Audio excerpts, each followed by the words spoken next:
आपको आत्मा से अपना आध्यात्मिक गुरु मानती हूँ।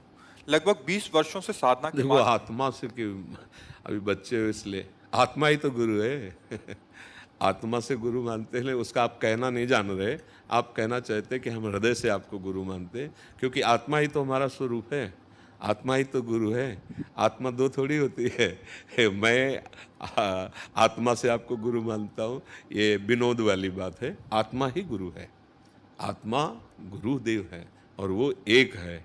वो लाखों घड़े में जैसे लाखों सूर्य दिखाई देते हैं, पर सूर्य एक ही होता है, ऐसे ही सब घड़े हैं, आत्म तत्व उनमें एक ही है। आप शायद ऐसा कहना चाहते कि मैं हृदय से आपको गुरु मानती हूँ। आगे। गुरुदेव, आपको हृदय से अपना आध्यात्मिक गुरु मानती हूँ। लगभग 20 वर्षों से साधना के मार्ग पर हूँ। पूर्णतः सात्विक जीवन जी रही हूँ। मेरी नियमित दिनचर्या 3 बजे से होती है और वर्षों से पूर्ण ब्रह्मचर्य का पालन कर रही हूँ। ये आत्मा इस शरीर में रहकर भी इसमें नहीं है।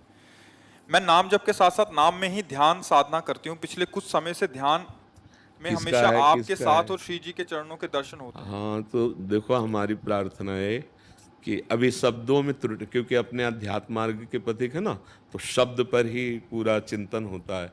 शब्दों में अभी मैं साधना करती हूँ, आत्मा इस शरीर से अलग है। आप कौन है? आप कौन है? आपने अनुभव किया?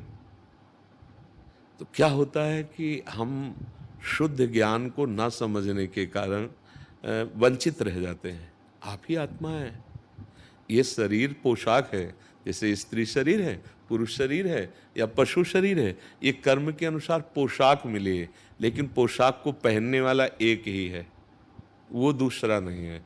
और वो हम भूल गए और इस शरीर को मैं मान लिया। अब भेद पैदा हो गया, इसी भेद के द्वारा हमारी दुर्गति हो गई है। अपने को स्त्री, अपने को पुरुष, जहां हम देह भाव में आए तो फिर मन और इंद्रियां विषयों में विचरने लगी और उनके द्वारा फिर मलिन आचरण होने लगे, तो और हृदय गंदा हो गया। जैसे शांत निर्मल जल में नीचे क्या है दिखाई देता है, ऐसे ही निर्मल और शांत हृदय में परमात्मा तत्व का जो प्रकाश पड़ रहा है, सब कर परम प्रकाशक जो है, वही मैं हूं, वही आत्मा, दूसरा थोड़ी कोई है। जैसे हम मैं शब्द से संबोधित करते हैं तो ये ढांचा आ जाता है हमारे सामने दिमाग में। ये ढांचा नहीं, ये मेरा पोशाक है। जैसे कोई घर से निकलता है तो बनियान पहना, फिर शर्ट पहना, फिर कोट पहना। ऐसे ही आत्मा की 3 पोशाक हैं। ये स्थूल शरीर कोट, सूक्ष्म शरीर शर्ट, कारण शरीर बनियान। नौ कारण शरीर है, नौ सूक्ष्म शरीर है, नौ स्थूल शरीर है। वो इन शरीरों का दृष्टा है, जानने वाला है। अब बात आई, अब हम उस स्वरूप को जिसको भूल चुके हैं, जिसे हम ज्ञानी जन आत्मा कहते हैं, भक्तजन भगवान कहते हैं, योगी जन परमात्मा कहते हैं, भाव के अनुसार वो एक ही है, दूसरा नहीं। अब हम भूल गए, तो अब इस शरीर को हम मैं मान लिए, मन बुद्धि को तदात्म भाव से मान लिए, कारण शरीर स्वभाव हम अपना मान लिए। अब हमको पूरे के पूरे प्रपंच को समर्पित करना होगा। छोड़ना तो बड़ा कठिन है, बातें बनाना अलग बात है। इस ईमानदारी से इस शरीर का राग छोड़ना बहुत कठिन है। समर्पण करने में कोई परेशानी नहीं होती, बात दोनों में बनती है। तो हम तन वांग मनोभिर अमलई सोहम तवै वाश्रिता। हे प्रभु, हे हरि, हे गुरुदेव, जो भी आपका भाव बनता हो, ये शरीर, ये मन, ये वाणी, ये चेष्टा आपके चरणों में समर्पित है। जो आपकी क्रियाएं हो रही वो भगवद अर्पित हो, और अंदर ही अंदर भगवत भाव लेकर जिससे भी व्यवहार कर रहे हो, पति है, पत्नी है, पुत्र है या राजपद है, समाज की सेवा, सब में मेरे भगवान विराजमान हैं, ऐसी भावना, अभी आप शरीर राग से मुक्त हो जाएंगे। जब हम स्वसुख भोगने की लालसा से कुछ भी करते हैं तो शरीर राग पुष्ट होता है, और जब हम दूसरे को सुख देने की भावना करते हैं तो शरीर राग नष्ट होता है। ये सिद्धांत है। शरीर का राग त्याग पाना बहुत कठिन होता है। घर छोड़ दिया, परिवार छोड़ दिया, लेकिन इसका मोह नहीं जाता है। इसका मोह तभी जाता है जब इसके द्वारा दूसरों को सुख देने वाली क्रियाएं होने लगेंगी। इसके द्वारा सुख भोगने की लालसा नष्ट हो जाएगी, उसी समय राग रहित हो जाएगा, जिसे कहा जाता है वैराग्य। हम वैराग्य का मतलब समझते हैं कपड़ा बदल लिए, घर छोड़ दिए तो वैराग्य हो गया, ये कोई खास बात नहीं है। क्योंकि जो ये घर है इस पे राग तो है ही ना, तो अब इसको लिए ही डोलोगे चाहे जहां चले जाओ, तो इसका राग छूट जाए और आप पैंट शर्ट में घर गृहस्थी में रहते हुए महात्मा हैं, इसका राग छूट जाए। और इसका राग तभी छूटता है जो दूसरों की सेवा में इस शरीर को अर्पित करता है। परिवार भी भगवान का स्वरूप है, समाज भी भगवान का स्वरूप है। जिह्वा से नाम जप करो, शरीर से सारी चेष्टाएं दूसरों के सुख के लिए करो, अभी अभी बोध हो जाएगा। हम फंसे तो इसी में हैं, सो सुखवांसा में। जहां दूसरों को सुख देने की बात आ गई वहीं हम मुक्त हो जाते हैं, जहां सुख भोगने की बात आ गई वहीं हम बंध जाते हैं। तो ऐसा है, नाम जप करते रहो आप। अंश का मतलब जैसे गंगा जल एक चम्मच में ले तो गंगा जल, एक लोटा में ले तो गंगा जल, टैंकर में भरे तो गंगा जल। तो हम भगवान के अंश हैं, मतलब पूर्ण के अंश हैं, पूर्ण ही हैं।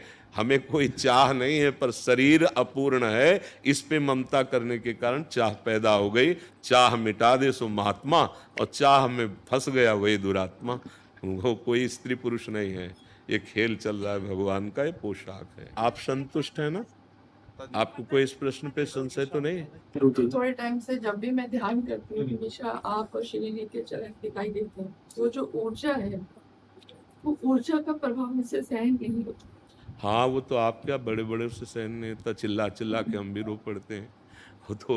वो तो ऐसा है, जैसे जैसे वो तो आचार्य कृपा गुरु कृपा ना हो तो ये देखो दिल बहुत छोटा है, जैसे सीपी में समुद्र नहीं आ सकता है, ऐसे ही आनंद समुद्र का जो उल्लास पैदा होता है ना, तो बिना रोए वो उसकी शांति नहीं होती। जैसे गैस बन जाए तो डकार आती है ना, ऐसे ही आनंद उमगन जब अपने प्रभु की होती है तो फिर रोने का मन होता है। रुदुषरम राजन कृष्णदास। तो गुरु प्रीति या आराध्य देव की प्रीति में ये जो स्थिति आती है तो बड़ा मंगलमय है, और ये जितना हमारे अंदर बढ़ती रहे उतना ही हमारा अहोभाग्य है, सौभाग्य है। वो तो अच्छे अच्छे नहीं सहन कर पाते। अरे आनंद समुद्र भाई, सीप में कहीं समुद्र समा पाएगा? हमारा दिल तो सांसारिक लाभ में, सांसारिक हानि में नहीं झेल पाता, फिर वो तो परमानंद भगवत स्वरूप। तो अगर वो कहीं तो सामर्थ्य भी वही देते हैं, पर क्षमता नहीं। मतलब अगर प्रभु कृपा न करे तो क्षमता नहीं है कि वो उस आनंद को झेल सके। परम ज्ञानी जब श्री सुखदेव जी महाराज श्री कृष्ण की रूप माधुरी सुनते हैं ना तो विकल हो जाते हैं, जो जन्म से वैरागी हैं। परम ज्ञानी जनक जी महाराज जब राम जी के रूप को देखते हैं ना विकल हो जाते हैं, कह रहे बरबस ब्रह्म सुखई मन त्यागा। अपने तो जीव हैं, वो तो ज्ञान समुद्र हैं, तो इसलिए ये तो स्वाभाविक ही है। और पर हरि सामर्थ्य देते हैं, गुरु सामर्थ्य देते हैं, नहीं तो आनंद को सह पाना बड़ा कठिन होता है। हम चाहते हैं कि हमारे समाज अध्यात्म मार्ग में आगे बढ़े।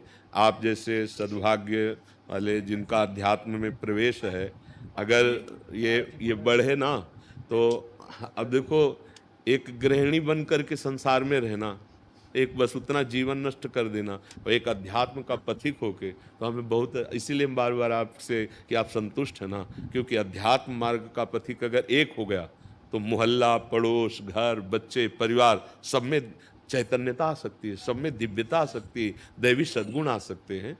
इसलिए हम प्रणाम करते हैं, सदैव आगे ही बढ़ते रहिए, जीवन का लक्ष्य यही है।